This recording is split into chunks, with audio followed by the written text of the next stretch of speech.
yo, it's Misha Dex and Your boy, Keymon. you forgot your name? Keymon.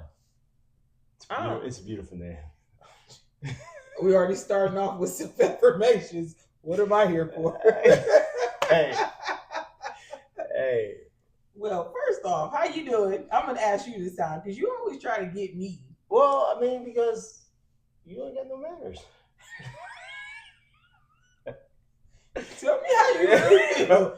This is wild. Oh man, now I'm feeling good. Just in the race like everyone else. You're not gonna ask me how I'm doing? Well, I'm still answering your question. Damn. Oh, You alright? No. Well, how are you? Can I finish or you want to go? No, please finish. Yeah. Damn. Okay. As I was saying, no, feeling good. I think you know, sometimes you feel like you're running this race alone, knowing you're not, Right. but it takes a conversation to be had to realize like, oh, I'm not the only one. And not on some misery loves company type of thing, but like it's almost just like this is the mirror that we're all looking in right now. And the reason why I say that because I was at the museum and I saw this couple and their daughter was walking around. And I was like, oh, how old is your daughter? And she's going to be 2 in July. But then it all of a sudden went to like they moved from Orange County to Menifee. He commutes to Orange County for work, but needs to find an extra job, start making money. But then the struggle of being away from the family, but then trying to provide. And it was just a conversation. Yeah. And I was like, wow, and it's not far from my struggles, like, right? Like you want to provide, but then you also want to be there, and it's just like it's really a hard balance. So yeah, but outside of that, man, it's just again, man, I'm just so thankful that my energy create the space for people to open up and share those moments. It was literally like a 2-minute conversation, or within 2 minutes. Did y'all exchange contact? No, I didn't, and that's the part I regret from it. But other than that, I'm just and he was a pastor, which is He could teach you how to pray. Yeah. I should have got the information. Now, how are you doing? I have a question. So when you bring up the race, is it multiple or is it just one? And it's a 2-part. Is it multiple or is it just one? And do you feel like you are getting closer to a finish line, or are you pacing yourself? Definitely not. I don't even think there is a finish line. Right? Finish line would be death. Like that's the way I see finish line, because it's always something. And I was watching this post today about like you want life to be hard because you build like armor, but god damn, could I get into every Okay, I'm ready to answer the question. No, but I also think I don't think it's one race. I don't think it's one race. I think I control the race in terms of knowing when, and also knowing when to put the pedal to the metal, or pull back and reserve time to be with the fam and do things like that. So yeah, that's your question. Okay, so you asked how I was doing, and then I want to go back to the race concept because I'll get to that. So I'm good. A little tired, just got off the plane again, but what I'm realizing about me is that my race is to continue to move. Like I realize how important it is for me to continuously add movement, and whether that movement is a spiritual movement, whether that race or movement is stepping out of elements in order to learn who I am. I'm constantly learning something new about myself. Yeah. And so one thing that I can definitely say is I continue to meet people, and I meet people in a way that I'm showing up for me. So what I mean by that is that when I step out on a confident level on something, I'm met with so many compliments because I'm exuding that same energy, right? Yeah. But then when I step out and my energy is low, then I'm met with low vibrational people, right? Or incidents. Yeah. So when you're talking about the race out and you're saying like you feel like the race is over when you die, I feel like for me, I have to keep moving because there's never enough time in either a day, a month to accomplish my personal goals while knowing I have all these professional goals, whether it's my business or my 9 to 5. And then I'm constantly trying to make sure my connection to my folks is there. Yeah. And even with getting, I've been up since 3 this morning, but it was important for us to record because the consistency is my personal goal. Yeah. Yeah. And so consistently moving, consistently showing up, consistently being mindful. And so that race that you're talking about is interesting because you think like race, you always think of a finish line. But I've never heard someone say, or that I can recall, that the finish line is death. Yeah, because I mean, let's be real. I feel like when it stops, when it stops, it stops. And I guess that is the extreme, but also you can stop and being complacent and things comfortable in comfort zone and don't want to expand past the comfort zone. But that's definitely also like losing your soul, like right? Like part of it, and that's, I think, as I'm saying that, I feel like that's the moment when I felt like a moment of depression. Recently? Not recently. This was way back when I actually was in it. I didn't realize it was like depression. But when I got out of it, I was like, oh shit, that's really what it was. And just felt sorry for myself, complacent, didn't think I had the right answers or couldn't figure things out. And so that can be part of it, part of the race ending and stoppage. So I want to ask you something. When you're talking about recognizing depression after it's occurred, after you're out of it, what is something that you notice that, okay, because I'm trying to say this without sounding like it has to be a person, but do you notice what it is that's causing, like, what is the consistency that shows up with depression? Like, do you notice that you're around a certain person or trigger words, or is it a smell? Is it gloomy? Like for me, I know what time of the year I'm depressed, right? Yeah. More than anything. And so that's why I changed that this year for May. Yeah. May is a hard month for me. So is there anything you notice about what triggers your depression or brings it on? I think for me, during that time, I was depressed. I couldn't pay my rent. Got it. So finance, and I think that's why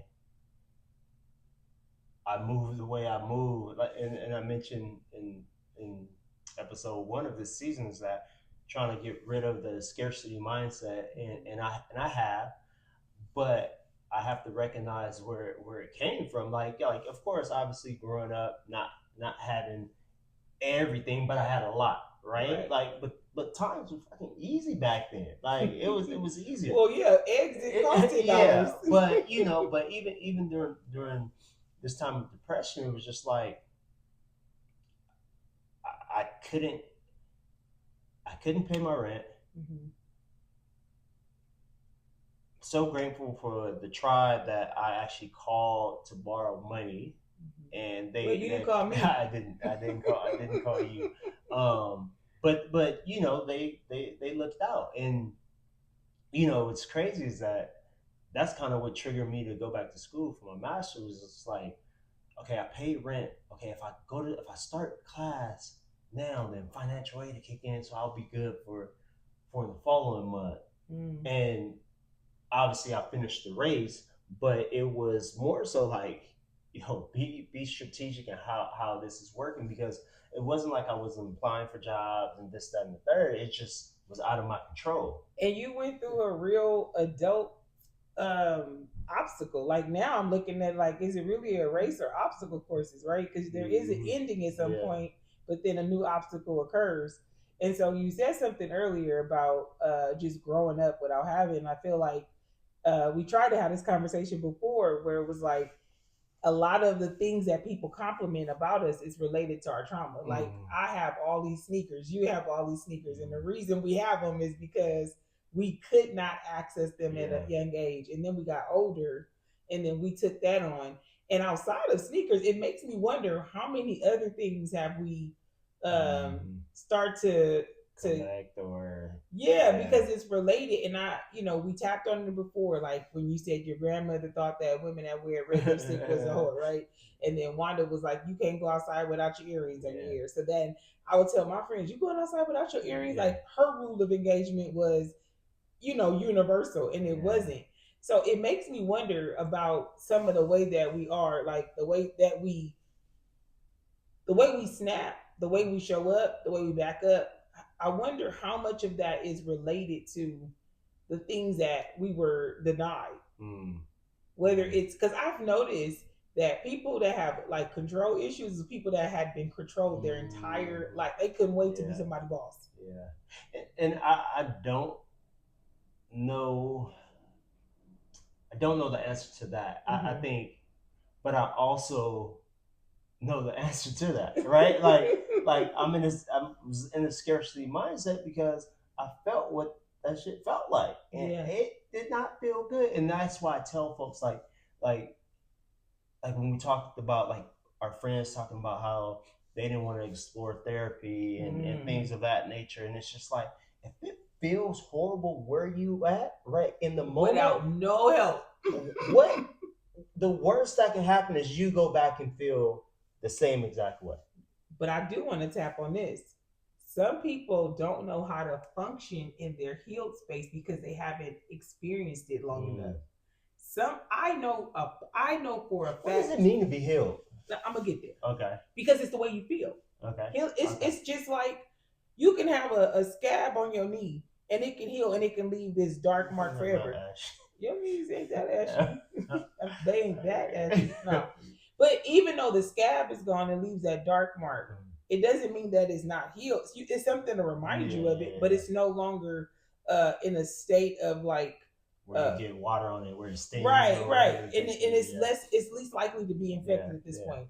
But I know a couple that was dope together, and one of the partners was like, I don't know who you are after you've had therapy. And they left. Because they did not know how to function in a healed space with this partner because they were so used to the partner needing them on this emotional binge, meaning like it was draining them. But some people are meant to be drained as far as the way they see themselves. I'm better for you when you need me versus you not needing me. So what does heal look like? That's a version of heal. Heal being that you are no longer codependent or dependent on someone. Or heal can look like for a single person finding your voice and stepping out your comfort and doing things that you wouldn't have done before. I know healing for me looks different because I had a lot of anxiety when it came down to going to concerts and being in big crowds. And now I'm flying out the country, around the state to go to freaking concerts. So heal just looks like a space that you can operate in without second guessing you or the environment. How crucial is your environment? Oh my goodness, it changes. It determines how I'm gonna show up. But also my discernment is, can I see me there? Like if I'm invited somewhere and I can't see it, I'm not going. Because I can't find the footing to be present without being in my head about why can't I see me here. I hear that. So that healing space is so important, but a lot of people really don't deep dive in conversations about depression. or grief.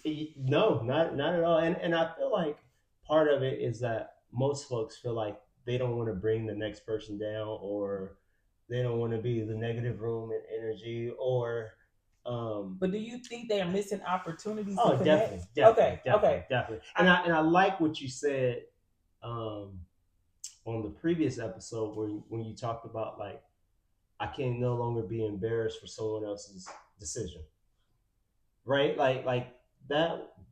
That's a bar. But Because it's true. yeah, it's true because the way I grew up, and those who know me, like in situation with mom and things of that nature, like we didn't make that decision. But it's the victim that always carries more shame than the damn Yeah, perpetrator. yeah, yeah. Because for some reason, society creates this flaw in the victim for Mm, becoming a victim. mm. Like it's almost like shame on you for being a victim Yeah, of yeah, circumstances. yeah, And so yeah, when you carry that, because we are all living in a facade. Like yeah, we want to make you think. That's why Instagram is what it is. Facebook is what it is. Social media, because I get to control the narrative of what my life looks like to you, mm-hmm, not to me. mm-hmm, I create that, right? mm-hmm. I am over the narrative of the lens that I allow to see me. And so because of that, we got it fucked up. Like, Yeah, excuse my French, I yeah, gotta say it because now you got people thinking and second guessing their own blessings. mm, Like it's so many people that are so blessed, but they can't see it because social media says it looks like a brand new yeah, car. yeah. Social media says it looks like relationship Mm-hmm. goals. And I'll tell you, as a single woman, I am happier in the moment I'm sitting right now than I've been in certain situations with dating. Yeah, Like happy as all hell. yeah, Like I yeah, get up and I think about my friends that got a text they yeah, made that they made yeah. it, and I be like, oh, I should just text somebody. Yeah, But that's why I do my foot yeah, walking in the yeah, airport. You know I made it, yeah, and then yeah, get on. yeah, But anyway, I just needed to kind of extend that conversation on depression and healing yeah, because people remove themselves from opportunities to grow because of what it may look like to somebody else. yeah. And it sucks, and it sucks, and it sucks, and I think once you start it, you may feel alone depending on who's around you, but then the grand picture is like you're part of that 1% that is actually searching, that is actually seeking some type of form of healing, right? And which is only gonna benefit you in the most, and it might not come in a car or whatever the case may be, but waking up to say like, damn, I'm blessed, I'm lucky, Right. Because there's this narrative that you have to have certain things by a certain age. There's this narrative that in order for you to be a successful adult, you have to purchase something or it's all these different fragmented ideas of what you should do. But in reality, if we're all still here trying to figure out the end game, then who is to determine you made it? Yeah. And that's what I want to take control of the narrative back for me is that my success looks different than everyone else, and I walk in it. And also, I feel like I was having this conversation recently, and I just started laughing. I'm like, I'll try everything. Yeah, I've tried to make.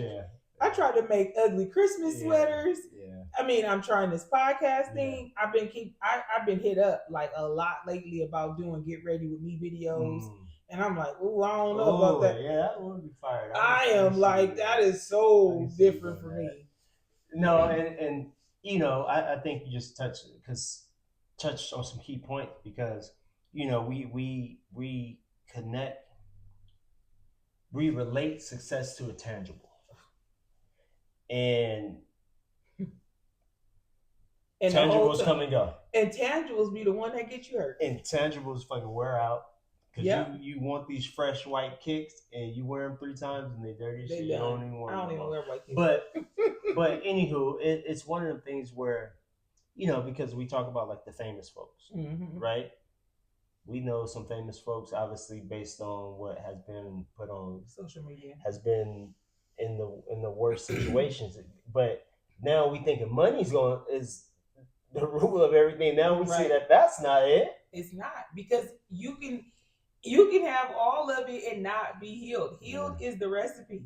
And until you identify what healed looks like on you, again, I've said it, I believe in season 1. If I had all the money or any type of power over anything, I would want to make sure I see what my friends look like healed. And I don't know my friends healed. Because if I did, I probably wouldn't have them, because you, in some cases, you probably wouldn't even need the friendship. Yeah. Because you can operate in your own space. No, you wouldn't still need the friendship. To a certain, but I'm saying to what extent you already have it. Yeah. Like if you're the friend that need me for prayer all the time, you probably wouldn't even need me in that capacity. Yeah.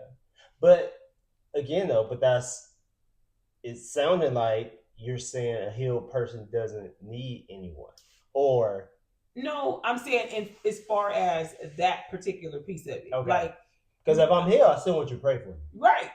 No, most definitely. If my water heater went out, you didn't pray for me.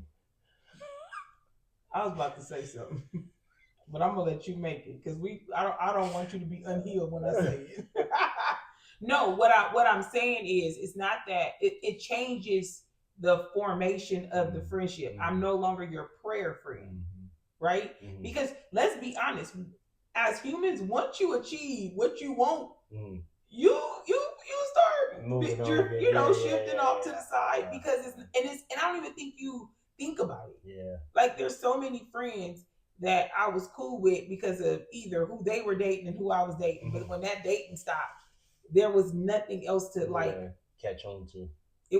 That was it. Yeah. That was the menu. Yeah. That was the plan. And now that no longer exists. And so then you realize that this wasn't based on a true friendship. It was the tangible. Yeah. Speaking of dating, this month. All right, y'all. Thank y'all for yo. We not going nowhere. Anything crazy jumped off? Because you've been to Memphis. You've been to Portland. Where did you go before Memphis? Mexico. You've been to Mexico. Like, I hope Daisy write a comment about that. You see that, Daisy? You hear that? You talking about people? I have the most. I don't know. I just get admired. People just be staring or smiling. But I'm learning, well, 2 things. I pray that no one wastes my time. So I think it's the protection of what I'm asking for that doesn't allow people to move beyond their smile and being admirable of me. Like, because I get more women who have no problem saying, oh my God, I love your outfit. You are so beautiful. And I'll be like, thank you, you know. But the men that I've encountered, you can tell they're smitten, but they don't know what to do with it. And then the second part of that, smitten mean? They adore you, like they feeling you, like, but in a way that is like not lustful, like appreciative of your beauty, right? Like they like, wow, like that's pretty cool, you know. But then I think about something you said on episode 1, season 2, when you was talking about relationships, that I give off the energy like I'm gonna be the one that is gonna approach. I didn't say necessarily the energy. I was saying in terms of just being so far along to take, like if you know that you have mastered this program, you are going to take the initiative. If you had a group that you were going to lead them to mastery.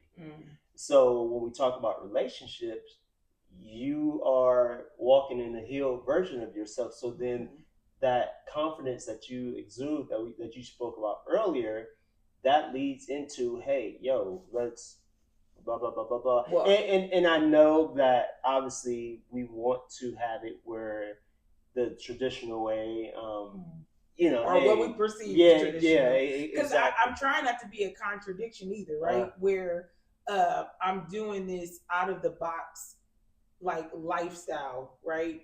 But then expecting this old school way of the man approaching.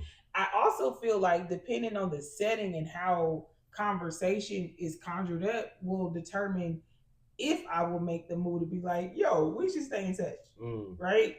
But do you feel like that's a short fuse in terms of if the conversation don't go right here right now that we should stay in touch, or the conversation was so bad? It just depends. If you are a very argumentative, debative, like you're constantly challenging just to challenge, you're not for me.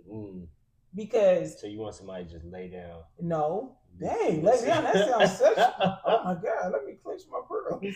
No, it's not. I love having a great conversation, but I also need to know you can handle good conversation because then I know we already starting off on a fictitious space, and I'm over that. I'm over that crap. So yes, you got to have a good conversation, or even if we don't believe the same thing, but you can handle the conversation and know where you stand. It's intriguing to be like, oh, so you like red and I like blue, but you feel like red is more vibrant. I'm like, well, there's different types of blue that can be vibrant as well. Yeah, I think it's possible, and I also feel that you just want me to find somebody. Yeah, why not? Shit, why not?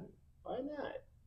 Shit, why not? Shit, I just don't understand how my little, my little singlehood just gets tossed into the box and then you just start picking at it. No, it's not. It's not necessarily picking. It's just you just want a brother-in-law so bad, and he gonna get on your nerves. Yeah. No, you just want somebody to gang up on me. No, but I also feel that, like obviously we all know, everyone knows, like it's hard work. And as much as I sit here and I proceed to articulate my emotions, my thoughts, my feelings, and things of that nature in a very grand way, when it comes to the relationship, sometimes I don't. Sometimes, like I don't.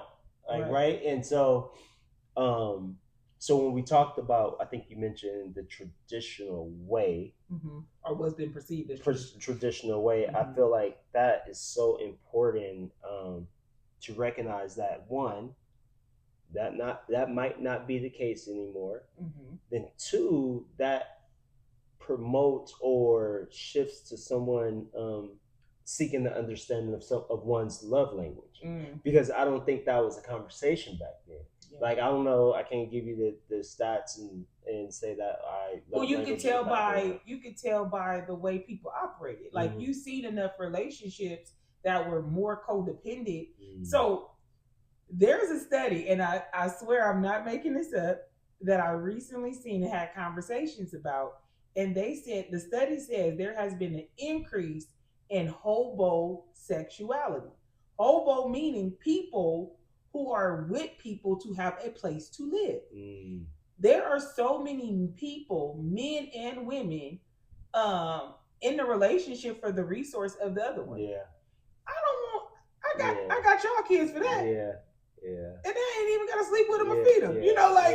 So it's a trip that there's a lot of things that are taking place that now you have to know who you are getting back in the dating room. If you don't know who you are going to get caught up. And I will not sit here and act like I've never been caught up. I've been caught up with so many different scenarios, but the one thing that has kept me is God and my tribe, and the ability to heal, the ability to have hard conversations. People want to put off a facade that they've lived this perfect life, but there's no one on this earth that's lived a perfect life. Whether you were born into money, you've had your heart broken. Money will not stop you from having your heart broken. Money will not stop you from losing people, whether it's in death or just cutting each other off. We all experience these things, but we have a facade that has continued to perpetuate itself, which is to make you believe that nothing has ever happened. We're unscathed, and that's not true. That is not true. And I will tell you that if I can tell you anything else, I'll lay it all on the line for somebody as far as letting you know everything I've been through, just to show you what it looks like to be healed on the other end. And I'll say it. I done been scammed. I done been physically attacked, in a dating situation. Like there's so many things I've been lied to about relationship status. Like motherfuckers was married and lied. Like people will do that to you, but it's not about what they do to you that owns power until you heal and take ownership. And that's where people are failing. They're afraid to say this happened because now it puts me in this victimization box. Yes, you were victimized, but like Lizzo say, sometimes you out here looking for a hero, and the hero might be you, bitch. Mic drop. So with that being said, why be negative?